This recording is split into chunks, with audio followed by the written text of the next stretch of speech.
এই শহরে থেকে আরো অনেক দূরে চলো কোথাও চলে যাই। ওই আকাশটাকে চোখে রেখে মনটাকে শুধু হারায়। দেখা হয় নাই চক্ষু মেলিয়া, ঘর হতে শুধু দুই পা ফেলিয়া, একটি ধানের শীষের ওপর একটি শিশির বিন্দু। প্রকৃতি সুন্দর তা সবাই বিশ্বাস করে, কিন্তু প্রকৃতিকে কাছ থেকে দেখা, প্রকৃতির সঙ্গে একই সুরে গান গাওয়া কজনের ভাগ্যে জোটে? জীবনের অন্তিম মুহূর্তে রবীন্দ্রনাথ ঠাকুরও প্রকৃতির মাঝে নিজেকে খুঁজে পাওয়ার চেষ্টা করে গেছেন। বাংলা সাহিত্যের প্রথম সফল ভ্রমণ কাহিনী পালামৌ, লেখক সঞ্জীবচন্দ্র চট্টোপাধ্যায়।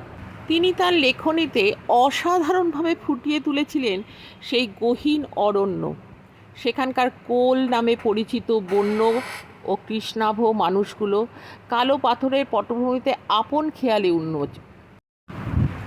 মহামতি কনফুসিয়াস বলেছিলেন যে সৌন্দর্য সব কিছুরই আছে, শুধু সেটা আবিষ্কার করবার দৃষ্টি থাকতে হয়। সে কারণেই বুঝি সমুদ্র কারো কাছে এক গাদা জল, আবার কারো কারো কাছে জীবন্ত নীল রত্নপাথর, নীলকান্তমণি। পাহাড় বলতে কেউ বোঝেন উঁচু মাটির দলা, অন্যদিকে কেউ বা দেখেন তাকে বিশাল আকাশের সন্তান হিসাবে। অরণ্য কারো কাছে জঙ্গল, আবার কারো কাছে যেন রহস্যময় নিমগ্ন বনভূমি, যার গভীরে অনন্তকাল ধরে আড়াল হয়ে আছে সৃষ্টির অমোঘ কোনো মহাসত্য। সেরকমই এক গহীন অরণ্যের সন্ধানে আমরা গিয়ে পৌঁছালাম নেতারহাট, জেলার লাতেহার।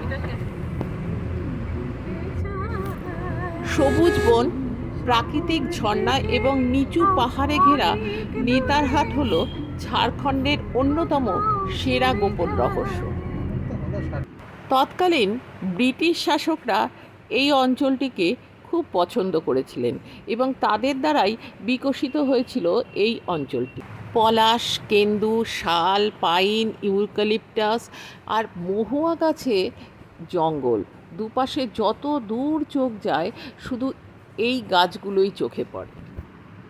স্বতন্ত্র বৈশিষ্ট্যের মোহনীয় প্রাকৃতিক সৌন্দর্যে ঢাকা এই নেতারহাট একই সঙ্গে নয়নাভিরাম ও বৈচিত্র্যময়। চারিদিকে এক শীতল শান্ত পরিবেশ। ডানে বামে কোনো দিকেই চোখ ফেরাতে ইচ্ছে করছিল না। মনে হচ্ছিল অনন্তকাল দু চোখ ভরে দেখেনি প্রকৃতির এই অপূর্ব সৃষ্টি। চারিদিকে যেন অদ্ভুত এক রোমাঞ্চকর পরিবেশ। গহীন জঙ্গল, ওপরে আকাশ, মাঝে মাঝে তির তির করে বয়ে চলেছে কোনো এক নাম না জানা ঝর্ণা।